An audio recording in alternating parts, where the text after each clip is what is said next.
Oke, malam hari ini kita ada di tema para penakluk. Alhamdulillah malam hari ini kita akan bertemu tokoh besar kita yang mungkin beberapa teman mengusulkan untuk mengangkat tokoh ini. Meskipun saya tahu sebenarnya sebagian besar teman-teman yang mengikuti ngaji filsafat ini sudah paham, sudah sangat banyak informasi, sudah well informed tentang tokoh ini.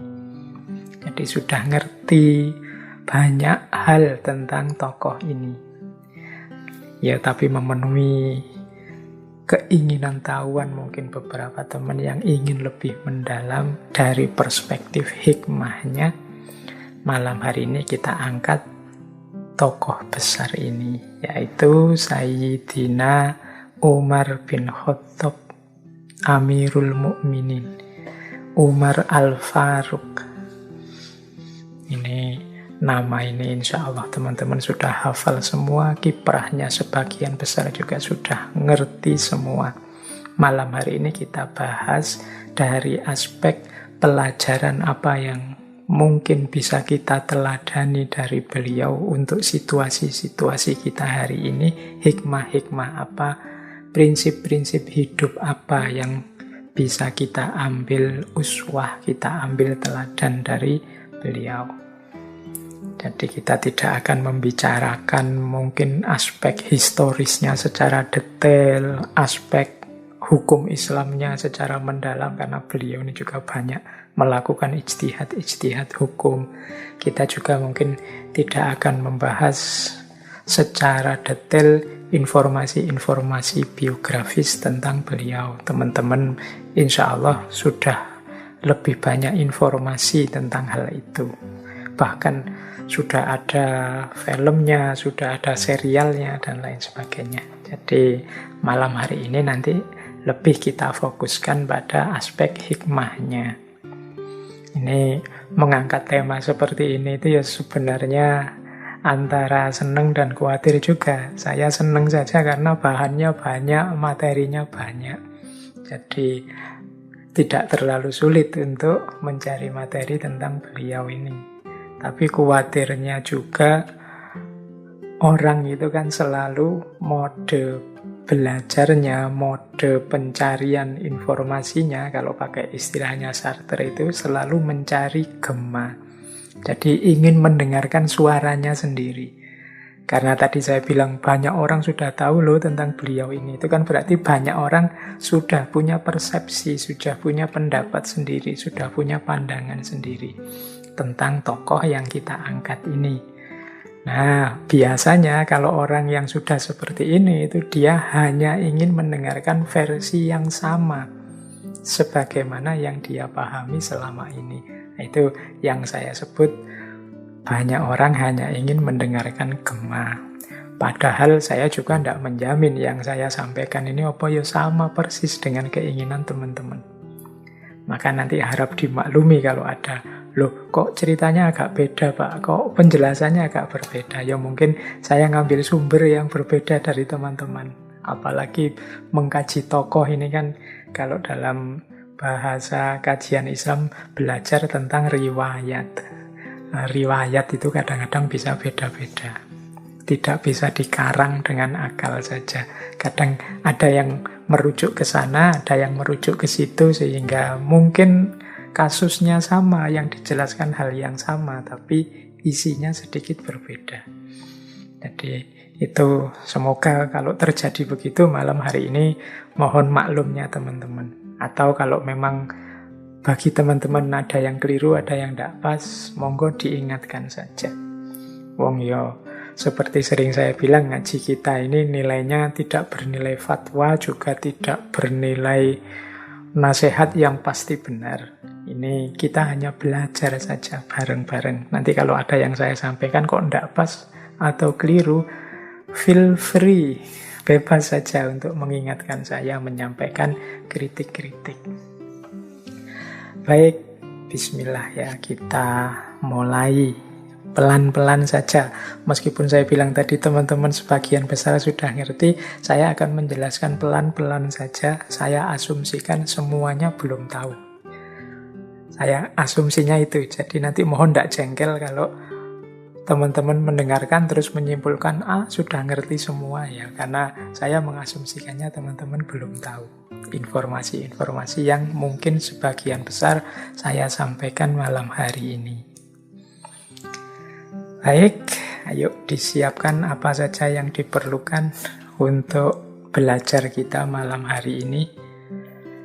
Bismillah, kita mulai. Nama beliau Umar, ya pastinya ya. Orang tetua beliau Khattab bin Nufail Al-Makhzumi Al-Quraisy. Berarti beliau ini termasuk bagian dari suku Quraisy. Tepatnya dari suku Adi. Ini saya membaca beberapa referensi tentang gambaran sosok seorang Umar bin Khattab ini. Beliau ini sejak muda dikenal sebagai orang yang sangat kuat secara fisik dan sangat cerdas. Jadi beliau ini ahli gulat. Jadi sering ikut bertanding dalam pesta-pesta tahunan di Mekah saat itu. Biasanya ada pesta di Pasar Ukas. Kemudian karena beliau ini cerdas, zaman itu sering dipercaya oleh sukunya untuk melakukan perundingan-perundingan. Jadi ini sebelum datangnya Islam. Jadi beliau ini kuat secara fisik, kuat secara pikiran. Jadi kuat dan cerdas. Ini dari beberapa sumber saya baca itu beliau ini ya sosoknya secara fisik itu tinggi, besar, atletis. Kemudian bagian depan kepala beliau agak botak.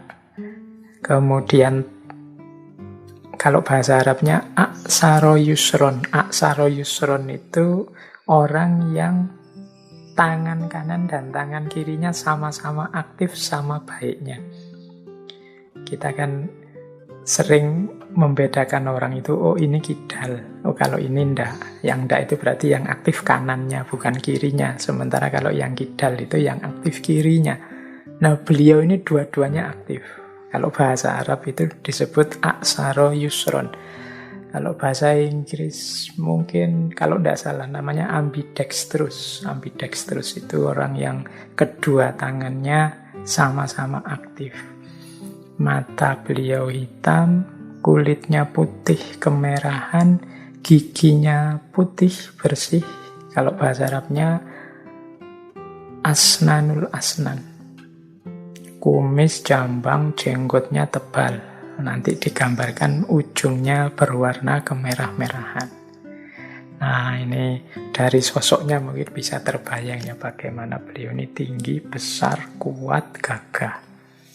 Dan lagi cerdas. Itulah mengapa Rasulullah itu di awal-awal mendakwahkan Islam secara khusus berdoa, ya Allah kuatkanlah Islam ini dengan salah satu dari dua Umar. Ya yang satu Umar bin Khattab ini, yang satu Amr bin Hisham. Amr bin Hisham ini yang nanti kita kenal sebagai Abu Jahal. Nah, Allah mengabulkan doa Nabi ini dengan masuknya Umar ke dalam Islam tahun 616 Masehi. Meskipun sebelum itu Umar ini dikenal sangat keras menentang dakwahnya Nabi. Bahkan beberapa kali kalau dalam riwayat itu pernah mencoba melakukan pembunuhan terhadap diri Nabi. Tapi akhirnya beliau hatinya tertarik mendapat hidayah dari Allah dan masuk Islam. Ini ceritanya masyhur sekali, teman-teman pasti sudah pernah mendengar bagaimana ketika adik beliau dan suaminya, berarti iparnya itu masuk Islam, Umar yang sedang ingin mencari Muhammad, ingin dibunuh, di tengah jalan ketemu seseorang yang dia diingatkan, ngapain kamu capek-capek mencari Muhammad, adikmu sendiri dan suaminya sudah masuk Islam. Nah, setelah itu beliau balik ke rumahnya, menginterogasi adiknya dan suaminya, melakukan sedikit kekerasan, meskipun nanti setelah melihat apa yang dibaca oleh adiknya, yaitu yang kalau teman-teman masih ingat, ini surat Toha ayat 1-14 dari Al-Quran. Setelah ikut membaca ayat-ayat ini, kemudian beliau hatinya tersentuh dan mendapat hidayah dari Allah. Nah, malam hari ini kita masukkan beliau sebagai salah satu tokoh dalam tema penakluk. Karena nanti beliau ini menjadi khalifah pengganti Rasulullah, pengganti Abu Bakar, khalifah kedua. Jadi beliau menjadi khalifah selama 10 tahun, menggantikan Abu Bakar. Dan dalam waktu 10 tahun ini 10 tahun kan tidak panjang, itu beliau berhasil memperluas wilayah Islam, tidak hanya ke Jazirah Arab, tapi bahkan menaklukkan Persia dan Romawi yang wilayahnya sangat luas. Jadi beliau ini menaklukkan Suriah, Irak, Yerusalem, Iran, Persia, dan Mesir. Jadi ini dimulailah luasnya wilayah Islam, diawali dari zamannya Umar ini. Makanya beliau kita masukkan sebagai bagian dari tokoh penakluk. Ya meskipun tema kita malam hari ini penakluk, kan ceritanya bukan cerita-cerita penaklukannya. Ya versinya khas ngaji filsafat yang kita ambil hikmah-hikmahnya. Jadi beliau ini mengapa sih kok kemudian melakukan penaklukan kemana-mana? Ya ini sebenarnya ada beberapa pertimbangan. Malah kalau saya membacanya mungkin dengan istilah penaklukan itu agak kurang tepat. Mungkin lebih pasnya pembebasan. Jadi ini pasukan Islam itu membebaskan negara-negara, wilayah-wilayah yang semula dikuasai oleh Imperium Romawi dan Persia. Jadi, ya ini mungkin melihat situasi zaman itu ya. Zaman itu kan logika hubungan antar kekaisaran, antar negara itu kan antara menaklukkan atau ditaklukkan. Jadi siapa menaklukkan siapa. Kalau kita tidak menaklukkan, ya pada saatnya kita akan ditaklukkan. Kalau zaman itu kan memang terkenal sekali bagaimana Romawi dan Persia ini kan dua superpower zaman itu yang sangat ekspansif. Jadi setiap waktu dua imperium ini selalu ingin menaklukkan wilayah sekitarnya. Jadi tidak kok hanya bersahabat atau berdagang atau kerjasama. Ya memang Persia dan Romawi ini superpower yang ingin selalu menaklukkan wilayah sekitarnya. Nah ini kalau wilayah sekitarnya itu diam saja, tidak menggalang kekuatan atau menyerang menaklukkan, ya pada saatnya akan ditaklukkan. Nah, ya logika ini mungkin antara lain yang membuat Umar selaku khalifah saat itu mempertimbangkan untuk membebaskan wilayah-wilayah taklukannya Romawi, Persia di sekitarnya. Karena umat Islam kan juga butuh untuk menjalin persahabatan atau perdagangan dengan negara-negara di sekitarnya. Kemudian juga ya kalau ini tidak ditaklukkan, ya daerah-daerah di sekitar yang merupakan wilayahnya Romawi dan Persia ini kan penting untuk keamanan pertahanan wilayah Islam saat itu. Dan yo prestasinya luar biasa, hanya 10 tahun akhirnya Romawi dan Persia jatuh. Ini ada banyak cerita-cerita tentang dahsyatnya pertempuran umat Islam menaklukkan Persia dan Romawi.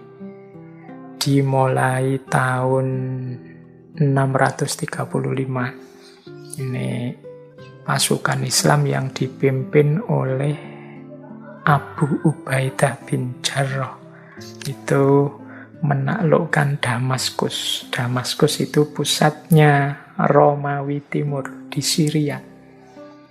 Kemudian lanjut 2 tahun kemudian 637 menaklukkan Yerusalem, Palestina. Ini juga banyak cerita-cerita tentang Umar yang datang ke sana untuk menerima penyerahan Yerusalem.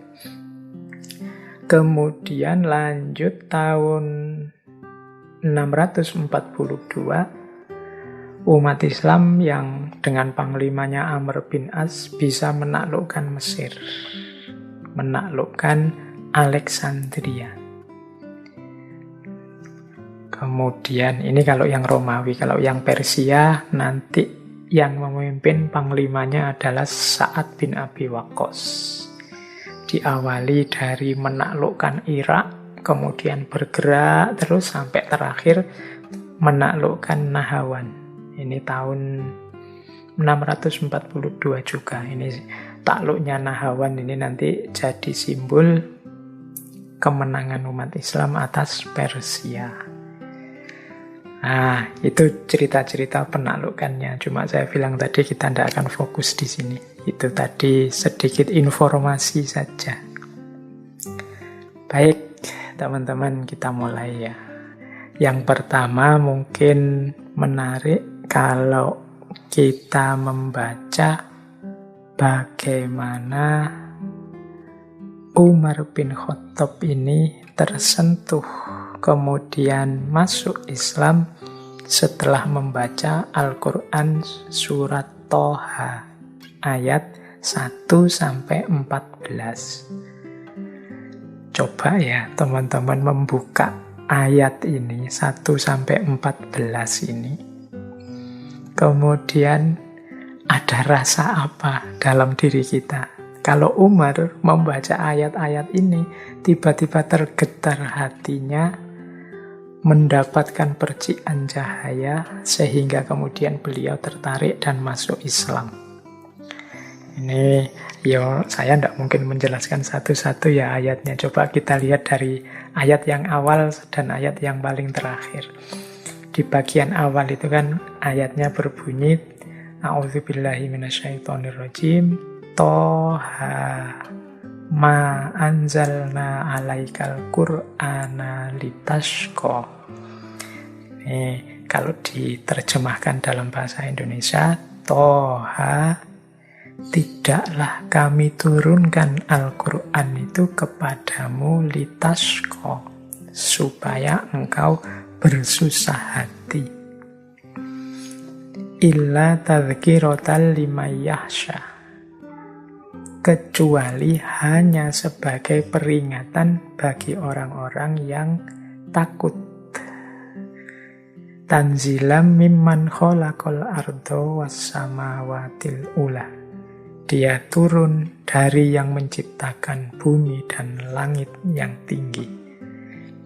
Jadi di bagian awal kita diberi informasi Al-Quran itu diturunkan kepadamu tidak untuk membuatmu sedih atau gelisah.